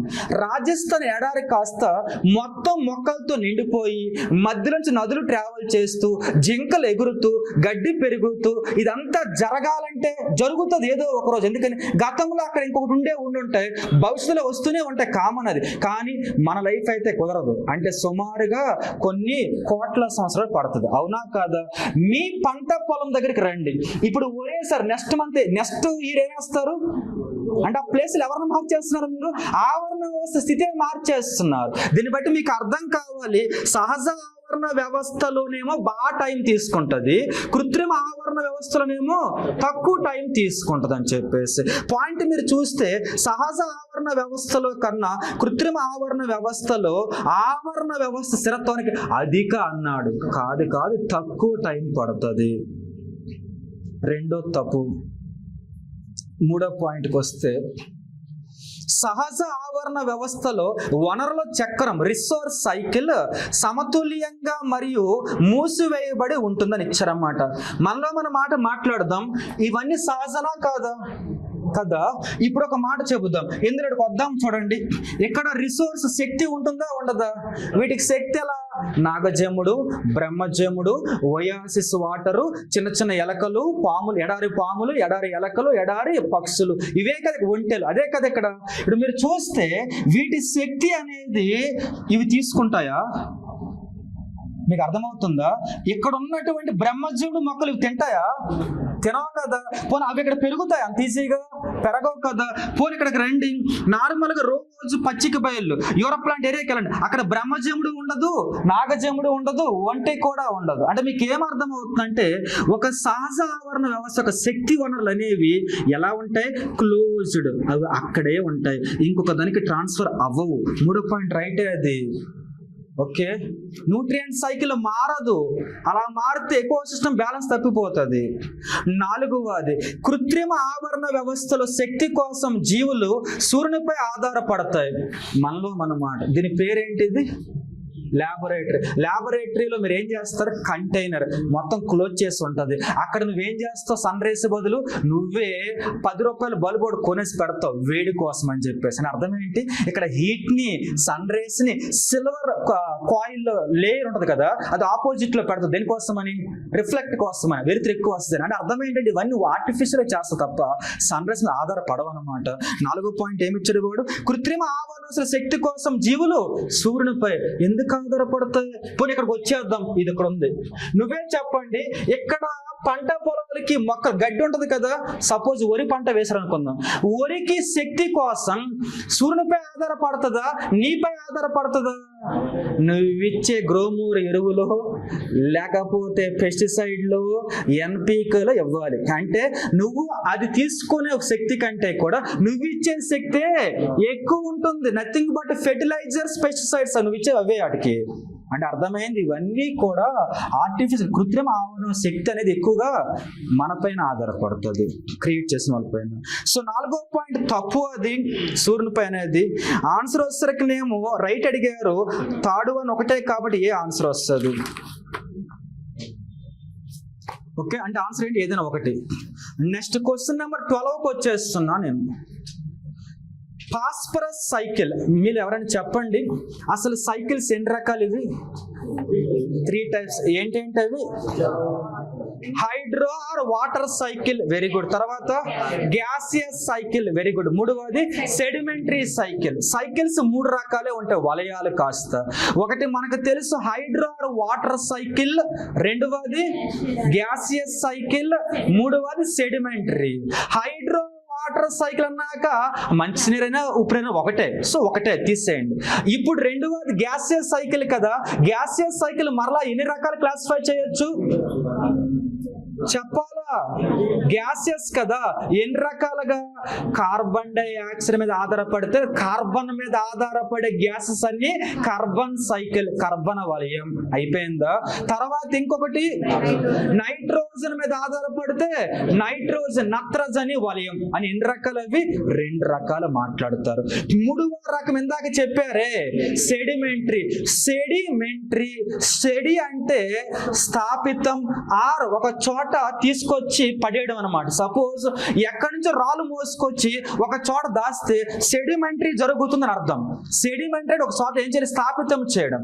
మీరు ఇప్పుడు చెప్పాలి, ఇందాక చెప్పిన కార్బన్, ఇందాక చెప్పిన నైట్రోజన్ గాలిలో ఉంటాయి, నెలలోకి వస్తాయి, మొక్కల్లోకి వస్తాయి, జంతువుల్లోకి వెళ్తాయి, మరలా గాలిలోకి పోతాయి. ఇదే జరిగేది. అవి ఏంటి ఒక చోట ఉంటున్నాయా? లేవు. అంటే అవి నేలలో ఉండగలవు, మొక్కల్లో ఉండగలవు, అట్మాస్ఫియర్ గాల్లో కూడా ఉంటాయి. కానీ ఇప్పుడు మనం మాట్లాడుకుంటున్నటువంటి ఏంటి మూడవది సెడిమెంటరీ. సెడిమెంటరీ ఎక్కడ ఉంటుంది ఇంతకీ? సెడిమెంటరీ అంటే ఒక చోట స్థాపితం. ఓకేనా? నేలకు మాత్రమే పరిమితం అవ్వాలి. నేలకు మాత్రమే పరిమితం అవ్వాలంటే చెప్పాలా? ఒకటి పాస్పరస్ సైకిల్. పాస్పరస్ ఎక్కడ ఉంటది? పాస్పరస్ గాలిలో ఉండదు. పాస్పరస్ గాలిలో ఉండదు, నేలలో శిలల రూపంలో ఉంటది పాస్పరస్. అర్థమవుతుందా? ఫస్ట్ అది మొక్కల్లో ఉండదు. పాస్పరస్ దేంట్లో ఉంటది? నేలలో శిలల రూపంలో ఉంటది పాస్పరస్. ఆ శిలలు వెదరింగ్ ఆర్ లీచింగ్ ప్రక్రియ గురవ్వాలి. మరలా చెబుతున్నాను, పాస్పరస్ సైకిల్లో ఫస్ట్ స్టేజ్ ఏంటి? నేలలో ఉండే శిలలు. ఆ రాళ్ళలోనే పాస్పరస్ ఉంటది. ఇప్పుడు ఆ రాళ్ళు కాస్త దేనికి గురవ్వాలి? లీచింగ్ ఆర్ వెదరింగ్ అంటే వాతావరణ పరిస్థితుల ద్వారా కానీ, లేకపోతే లీచింగ్ అంటే మీకు తెలుసు లేయర్లుగా ఊడిపోవడం అని చెప్పి రాయి. అర్థమవుతుందా? అంటే ఒక రాయి పాస్పరస్ రాయి అయినప్పుడు అది వాతావరణ పరిస్థితుల వల్ల కానీ, లేకపోతే ప్రెజర్ వల్ల కానీ లేయర్గా ఊడిపోతే చిన్న రాళ్ళు ముక్కలు అవుతాయి. అవి అలా నేలపైకి స్టెప్ బై స్టెప్ వస్తాయా లేదా కాలం గడిచే కొద్ది? వాటిని ఎవరు తీసుకుంటారు? ఇక్కడ మొక్కలు తీసుకుంటే ఆహారం కింద. ఎవరిని? పాస్పరస్. అంటే పాస్పరస్ ని నేలలో ఉండే శిలల రూపంలో పాస్పరస్ లీచింగ్ లేదా వెదరింగ్ ప్రక్రియకు గురై తర్వాత పైకి వస్తే పైన ఎవరు తీసుకున్నారు వాటిని? చెప్పాను కదా, మొక్కలు తీసుకుంటున్నాయని చెప్పేసి. ఈ మొక్కలు వాటి యొక్క దేంటిది బాడీలో ఏం చేస్తాయి? ఈ యొక్క పాస్పరస్ ను దాచుకుంటాయి. ఇప్పుడు ఆ బాడీలో ఫ్రూట్స్ ఉంటాయి, ఆ బాడీలో ఆకులు ఉంటాయి, కాండం ఉంటుంది. ఒక్కొక్క మొక్కలో ఒక్కొక్కటి తింటారు కదా మనుషులు, జంతువులు కూడా. మనుషులు వాటిని తీసుకుంటారు. అంటే వాటి నుంచి అడవచ్చినవి మనుషుల్లోకి. మనుషుల్లో పాస్పరస్ ఆ టీత్ పైన, ఫింగర్స్ పైన, ఎముకల లోపల స్టోర్ అయి ఉంటుంది. టీత్ పైన ఎల్లో కలర్ లో కానీ ఎముకల్లో ఉంటుంది. ఒకవేళ ఎముక కాస్త విరిగేటప్పుడు టప్ మన సౌండ్ వస్తే పాస్పరస్ ఉన్నట్టు, టీత్ పైన ఎల్లో కలర్ లో ఉంటే పాస్పరస్ ఉన్నట్టు. Fluoride nothing but. ఆ తర్వాత వచ్చేసరికినేమో బాడీలో పాస్పరస్ ఉంటుందా ఉండదా? ఉంటుంది. ప్రతి జంతువులో ఉంటుంది పాస్పరస్. ఈ జంతువులు పోయిన తర్వాత, చనిపోయిన తర్వాత ఇవి మరలా దేనికి గురవుతాయి? ఇందాక చెప్పుకున్న ప్రకారం డెట్రివారస్ పూర్తిగా ఆహారాలు వస్తాయి, విచ్ఛిన్నం చేస్తాయి. పాస్పరస్ మరలా గాలిలో కాదు నేలలోకి పంపిస్తాయి. ఒక్కొక్కసారి ఆ డెడ్ బాడీలు కాస్త వాటర్ లో పడేయవచ్చు, వాటర్ లో ఉండొచ్చు. అంతే కదా, జంతువు వాటర్ లో పడిపోతే పాస్పరస్ ఏమవుతుంది? మొక్కలై వాటర్ లో కలుస్తుంది. అంటే పాస్పరస్ నీటిలో ఉంటది, పాస్పరస్ నేలలో ఉంటది, కానీ పాస్పరస్ గాలిలో ఉండదు. ఈ పాయింట్ తెలియాలా? ఇప్పుడు ఆ క్వశ్చన్ లోకి వచ్చేస్తున్నాం. ఓకే, ఫస్ట్ పాయింట్ చూస్తే పాస్పరస్ వలయం సెడిమెంటరీ వలయం అని అంటారు. ఇందాకే చెప్పే సెడిమెంటరీ అర్థం ఏంటి? అదుగో రాళ్ళ రూపంలో స్టోర్ అయి ఉంది, అవక్షేపించబడి ఉంది. So sedimentary. రెండోది, భూమిపై అతిపెద్ద ఆవరణ వ్యవస్థగా హైడ్రో ఎకో సిస్టమ్ అని అంటారు. ఇందాకే చెప్పాను మీతో, అతిపెద్ద ఆవరణ వ్యవస్థ. బయోమ్ తర్వాత ఎవరుంటారు? బయోస్పియర్. అతి పెద్దది హైడ్రో కాదు, అతి పెద్దది ఎవరు? నేలపై భౌమ కాదు, అతి పెద్ద అలా చెప్పకూడదు. ఇచ్చే ఆప్షన్ లో ఒకవేళ భౌమ ఆవరణ వ్యవస్థ పద్ధదా, లేకపోతే గడ్డి ఆవరణ వ్యవస్థ పద్ధదా, అడవి ఆవరణ వ్యవస్థ పద్ధదా, ఓషన్ పద్ధతి అంటే ఓషన్ చెప్పాలా? అంటే ఇచ్చే ఆప్షన్ బట్టి. ఇచ్చే ఆప్షన్ లో మంచినీరు, సముద్రం, పంట పొలాలు, అలాగే అడవి అంటే అప్పుడు ఓషన్ అతి పెద్దది భూమి మీద పక్కన పెడితే. ఓవరాల్ గా మాట్లాడినప్పుడు ఇందాక చెప్పారుగా, జీవి, పాపులేషన్, సముదాయ, కమ్యూనిటీ, తర్వాత ఏమన్నారు? ఎకోసిస్టమ్. అదే చెప్పారు. తర్వాత వచ్చేసరికి బయోము, బయోస్పియర్. అతి పెద్దది బయోస్పియర్ గా భూమే కదా, మరి పాయింట్ తప్పు కదా. అంటే ఇచ్చే క్వశ్చన్ ఆప్షన్ బట్టి చెబుతున్నాం మీతో. మూడవది వస్తే చెరువు ఆవరణ వ్యవస్థను కృత్రిమ ఆవరణ వ్యవస్థ అంటారు. ఇక్కడ ఒక్క మాట గుర్తుపెట్టుకోవాలి, చాలా మంది తెలియదు. కాలువ ఆవరణ వ్యవస్థను మరలా చెబుతున్నా. కాలువ, చెరువు రెండు కూడా నీటి ఆవరణ వ్యవస్థలే కానీ ఇక్కడికి రావు. మీరు ఇక్కడ చూడండి, ఏమొచ్చింది? మంచినీటి వచ్చిందా రాలేదా? మంచి నీటి అంటే ఇక్కడ నదులు. ఓకే, అలాగే ఉప్పు నీరు అంటే మీకు తెలిసింది, ఇవన్నీ రాజస్థాన్ సాంబార్ సరస్సు, సముద్రం అంటే సముద్రం తెలుసు, నది ఒక ద్వారం తెలుసు, డెల్టాలు. కానీ మంచినీటి అంటే ఇక్కడ నదులు వస్తాయి. మనం మాట్లాడుతున్న దేని గురించి? చెరువు, కాలువ. మంచినీటి అయినప్పటికీ కూడా అవి దేంట్లో భాగం? దీంట్లో కాదు. ఎలా చెప్పాలి వాటిని? ఆర్టిఫిషియల్ లో పిలవాలి. చాలా మంచి పాయింట్ అది. ఎందుకంటే మనిషి చెరువులు తవ్వచ్చు, కావాలని చేపలు వేసుకోవచ్చు, ఆ స్విమ్మింగ్ పూల్ తయారు చేసుకోవచ్చు, రకరకాల అతని ఇష్టం అది. కాబట్టి అది కృత్రిమని పిలవాలి, మర్చిపోకండి. కాలువలు కానీ కాలువ ఎవరు తవ్వుతారు? మనిషే. అర్థమవుతుందా? చెరువు మనిషే. ఆర్టిఫిషియల్ చెరువులే కదా మొత్తం అంతా కూడా. చదువుతారు కాకతీయులు స్టార్ట్ చేసే చెరువు ఇవంతా మనిషి తవ్వినవే. మొత్తం పక్కన పెడితే ఆర్టిఫిషియల్, మర్చిపోకండి. మంచి పాయింట్ అది. 4 నేచురల్ సరస్సు, అది వేరు. ఓకేనా? చెరువు అన్న అందుకోసం. చెరువు అంటే మనుషులు తవ్వేవి, సరస్సు అంటే పెద్దదనమాట. అది వచ్చేసరికినేమో ఆర్టిఫిషియల్ గా ఏర్పడుతుంటాను. కొల్లేరు, పులికటివి సరస్సులు పెద్దవి. అవి మరలా ఏంటవి? నేచురల్. చెరువు, కాలవ ఏంటివి? ఆర్టిఫిషియల్. రెండు వేరు. ఓకే, నెక్స్ట్ వన్కి వస్తున్నా నేను. పాయింట్ నెంబర్ 4, ఆహారపు గొలుసులో అధిక జనాభా ఉత్పత్తిదారులు కలిగి ఉంటాయని ఇచ్చారనమాట. చెప్పండి, ఆహారపు గొలుసులో అధిక జనాభా ఉత్పత్తిదారులు. పాయింట్ మిస్ చేస్తాను అక్కడ. బేసికల్ గా అధిక జనాభా ఉత్పత్తిదారులు కలిగి ఉంటారు. రైట్ అది చెప్పండి. నేను చెప్పండి, ఆహారపు గొలుసులు అత్యధిక జనాభా ఎక్కడ ఉంటది? మొక్కల ఉత్పత్తిదారులా కాదా? మరి ఆ పాయింట్ రైటే కదా. ఆహారపు గొలుసులు అధిక జనాభా ఉత్పత్తిదారులు కలిగి ఉంటాయి. మీకు తెలుసా, అధిక జనాభా మొక్కల కాదు, డెట్రివారస్, నథింగ్ బట్ పరాన్న జీవులు లేదా సూక్ష్మ జీవులు. మొక్కల కంటే సంఖ్య వాటికే ఎక్కువ. అందుకే పాయింట్ తప్పు. మరలా చెబుతున్నా, ఆహారపు గొలుసులో మొక్కలు ఎక్కువే ఉంటాయి. మొక్కల కంటే ఎక్కువ ఎవరుంటారు? సూక్ష్మ జీవులు అంటూ ఉంటాయి. వాటినే మనము డీకంపోజర్స్, విచ్ఛిన్నకారులు అంటాం. ఆహారపు గొలుసులు అత్యధికంగా డీకంపోజర్స్, విచ్ఛిన్నకారులు ఉంటారు. 4వ పాయింట్ తప్పు, మొదటి పాయింట్ రైట్, 3వ point right, D answer. Next one, question number 13. Okay, first point, జీవావరణ వ్యవస్థ మొత్తానికి శక్తికి మూలం ఎవరు? కాబట్టి ఫస్ట్ పాయింట్ రైటే కదా. రెండోది, జీవావరణ వ్యవస్థలో శక్తి 2 దిశల్లో ఉంటుంది. ఒకటే డైరెక్షన్ కదా. మొక్కలు మనకు ఫుడ్ ఇస్తాయి, మనం ఇచ్చిన ఫుడ్ మొక్క నోరు తెరిచి తినదు, అడగదు. అంటే ఒక డైరెక్షనే ఫుడ్ సైకిల్. రెండో తప్పు. 3వది, భూ వాతావరణంలోకి చేరిన మొత్తం కాంతిలో 56% భూమిని చేరుతుంది. అర్థమవుతుంది కదా. భూమి వాతావరణంలోకి ఎంటర్ అయిన తర్వాత భూమి మీదకి 56% వస్తుంది అనమాట. అర్థమవుతుందా? సూర్యుడి నుంచి కాదు, భూ వాతావరణంలోకి ఎంటర్ అయిన దాంట్లో 56% నేలను చేరుతుంది. మిగిలిందంతా భూ వాతావరణంలోకి ఎంటర్ అయిన తర్వాత దారిలో ఉండే మేఘాలు అలాగే ఉంటాయి కదా. ఏంటవి? Infrared race. ఆ రేస్తో రియాక్షన్ రిఫ్లెక్ట్ వెళ్ళిపోతాయి అనమాట, భూమి మీద రాకుండానే. మర్చిపోవద్దు. అలా చూస్తే 3వ పాయింట్ రైటే. ఆన్సర్ ఏమడిగారు వాళ్ళు? జీవావరణ శక్తి ప్రవాహం గురించి సరైనవి. ఎవరెవరు రైట్ అక్కడ? 1, 3 రైట్ వస్తుంది. 14th క్వశ్చన్కి వచ్చేస్తున్నాం. భూ వాతావరణంలోకి ప్రవేశించిన కాంతిలో ఎంత శాతమును మొక్కలు వాటి కిరణజన్య సమయక్రియలు వినియోగించుకుంటాయి? మనందరికీ తెలుసు, భూ వాతావరణంలోకి వచ్చిన శక్తిలో 56% నేల మీదకి వస్తే, ఆ నేల మీదకి వచ్చిన అన్ని మొక్కలు తీసుకోవు కదా. నేల తీసుకుంటది, పగలంతా తీసుకుంటది.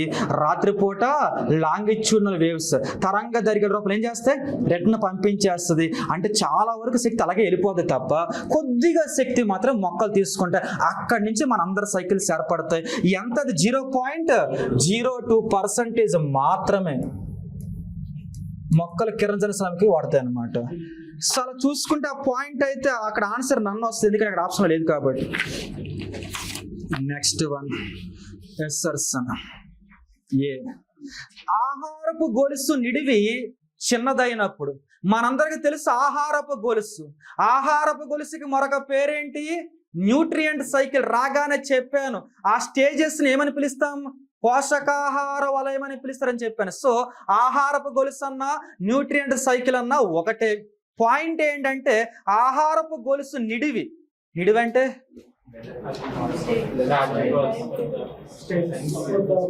స్టేజెస్ ఎప్పుడు 4 ఉంటాయి, అది మారదు. ఇక్కడ విషయం స్టేజెస్ కాదు, అందులో ఉండే జీవుల సంఖ్య. అర్థమవుతుందా?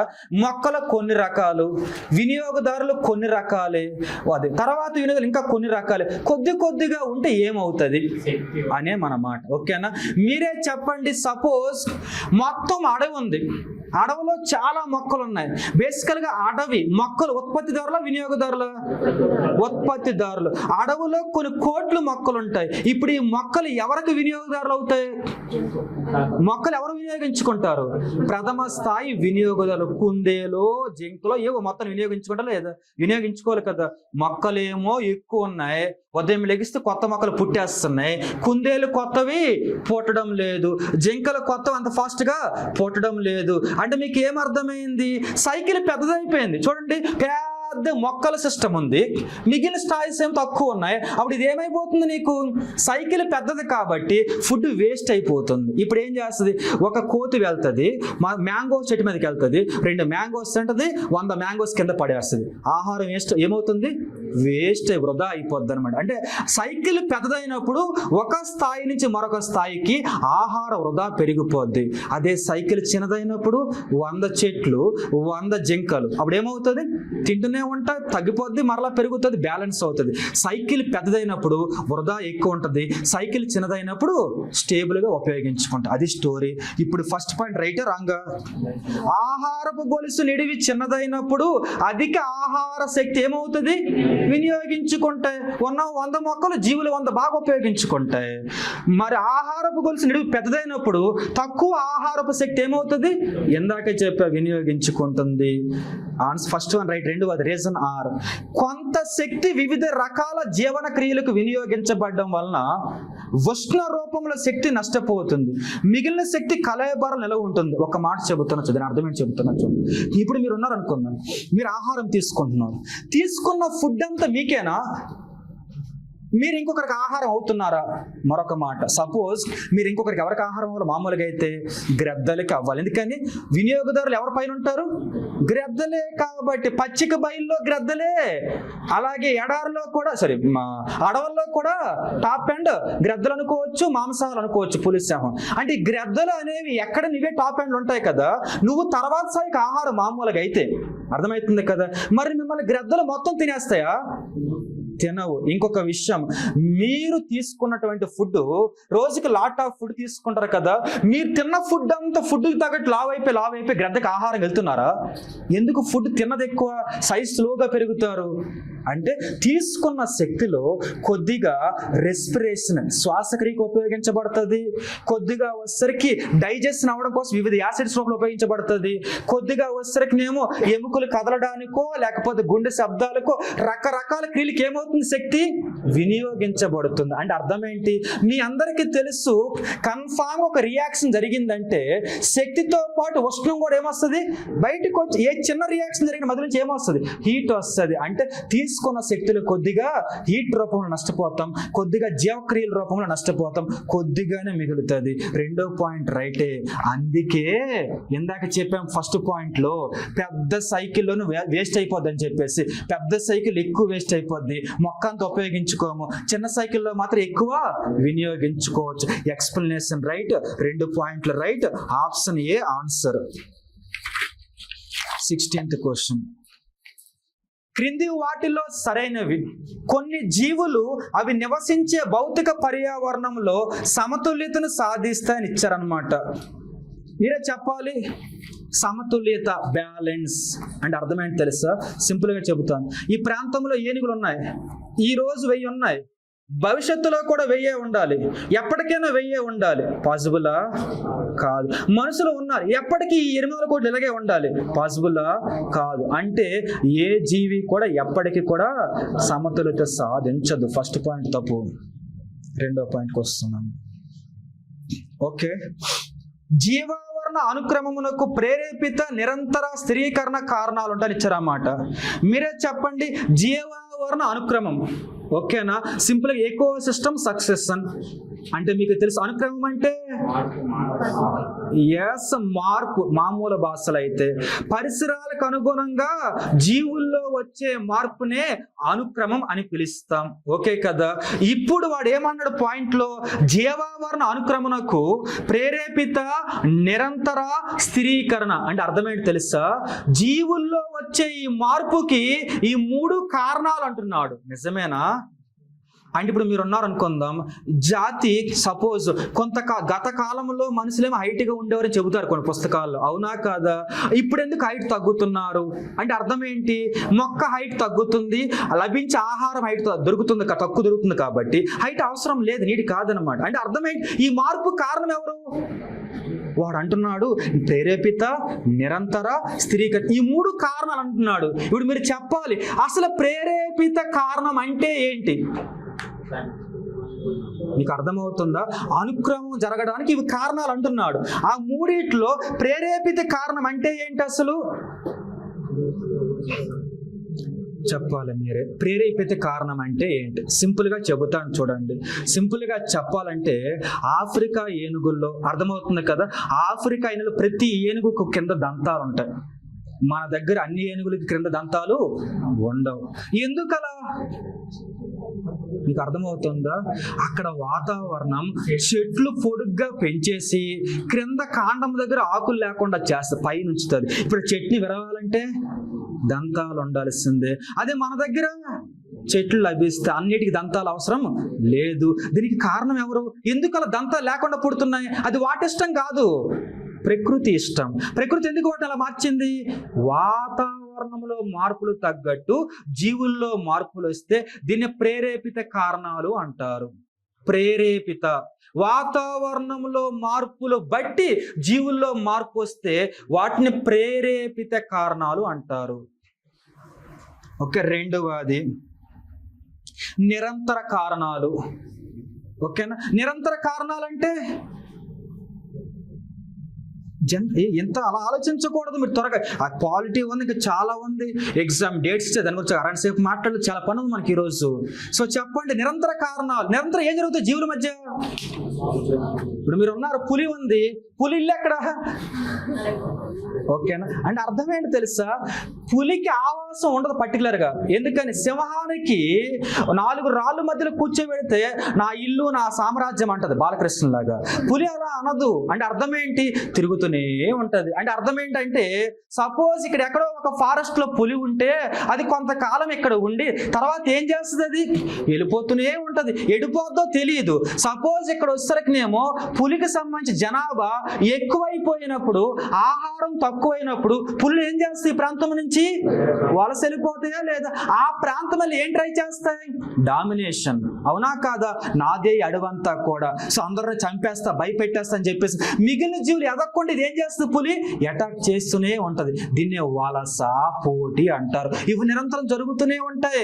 ఒక ప్రాంతం నుంచి మరొక ప్రాంతానికి మొక్కలు వెళ్తాయి, విత్తనాలు వెళ్తాయి, సిద్ధ బీజాలు వెళ్తాయి. ఇవి కాకుండా పక్షులు వెళ్తాయి, ఇవి కాకుండా జంతువులు వెళ్తాయి, మనుషులే వెళ్తారు అడవుల్లోకి. ఇప్పుడు వెళ్ళడం లేదా? అడవులు ఆక్రమించుకోవడం లేదా? ఇది వలస ఆధిపత్యం కోసం. ఇటువంటి కారణాలు కూడా ఏం చేస్తాయి? మార్పు గురి చేస్తాయి. చూస్తాయి అన్ని జంతువులు కూడా పులిని ఏదో ఒక రోజు ఆ జంతువులు ఏం చేస్తాయి? అవి కూడా ఒక 4 హైలు ఏకమై పులిని చంపుతాయి. మార్పు వచ్చేస్తుంది. వాటిలో కూడా వేటాడే శక్తి మారిపోతుంది, అటాకింగ్ శక్తి, అంటే అన్ని మార్పు వస్తుంది. ఈ మార్పులు నిరంతరం మార్పులు పిలుస్తారు అన్నమాట, జంతువులు వచ్చే మార్పులు. 3వది ఏమని ఇచ్చాం మనం? స్థిరీకరణ మార్పులు, స్థిరీకరణ కారణాలను ఇచ్చాం. సక్సెస్లకి అంటే అనుకూల మార్పులకి వచ్చేసరికినేమో స్థిరీకరణ కూడా కారణం అని చెప్తాం. మీరే చెప్పండి, ఇప్పుడు ప్రపంచ జనాభా ఎంత? సపోజ్ మనుషుల జనాభా ఎంతో అన్నారు. ఇప్పుడు ప్రపంచం అంతా ఏమంటుంది? జనాభా తగ్గించండి ఒక స్థాయి తర్వాత స్థిరీకరణం కోసం అని చెప్పేసి మనం కాదు ప్రభుత్వాలు ఉన్నాయి. మరి జంతువుల సంఖ్య ఎక్కువ పెరిగిపోతే, సపోజ్ ఒక అడవులో ఎక్కువ ఒకే రకమైన చెట్లు పెరిగితే ప్రకృతి చూస్తుంది ఏదో ఒక రోజు అడవి మొత్తం దహనం అయిపోతుంది. ప్రకృతి చేస్తా, దానికి చాలా కారణాలు ఉంటాయి. అంటే అర్థం ఏంటి? స్థిరీకరణ చేస్తుంది, బ్యాలెన్స్ చేస్తుంది. ఎవరు ఎక్కువైపోయినా ఏదో ఒక రోజు ప్రకృతి వాటిని బ్యాలెన్స్ చేయడం కోసం ఉన్న వాళ్ళు సగమని చంపేస్తుంది ఏదో ఒక రూపంలో అనమాట. అది ఏ జీవి అయినా కూడా, మనిషి అయినా కూడా ఏదో ఒక రోజు. అంటే అర్థం ఏంటి? ప్రకృతి స్థిరీకరణ ట్రై చేస్తుంది, స్టెబిలైజేషన్, లేకపోతే రిసోర్స్ సరిపోవు అనమాట. స్థిరీకరణ కారణాలు కూడా ఎగ్జాంపుల్ చెప్పనా? డైనోసార్స్ సంఖ్య పెరిగిపోతుంది. అప్పుడు అమెరికాలో ఏం పడింది? పైనుంచి గ్రహశకలం పడింది. ఒకేసారి డైనోసార్ మొత్తం ఏమైపోయినాయి? అంతమైపోయినాయి. ఎందుకని? దాన్ని తట్టుకునే జీవులు భూమి మీదకి లేవు. దాని తగ్గట్టు ఈ వేటాడే జీవులు లేవు. ఇప్పుడు డైనోసార్స్ ఉంటే ఏమవుతుంది? ఒకటి భూమి మీద మన దగ్గరకు వస్తుంది, ఏం చేయలేవు అంటే అర్థం ఏంటి? వేటాడేస్తుంది దాన్ని కూడా. అంటే దాని లిమిట్ అయిపోయింది. స్థిరీకరణ కోసం ప్రకృతి చేపట్టే చర్యలు 3వది. ఈ 3 కూడా దేంట్లో భాగం? అది అనుక్రమానికి కారణమే. ఆన్సర్ అయితే 2 ఒకటే రైట్, బి వస్తుంది. 70th క్వశ్చన్కి వచ్చేస్తున్నాను.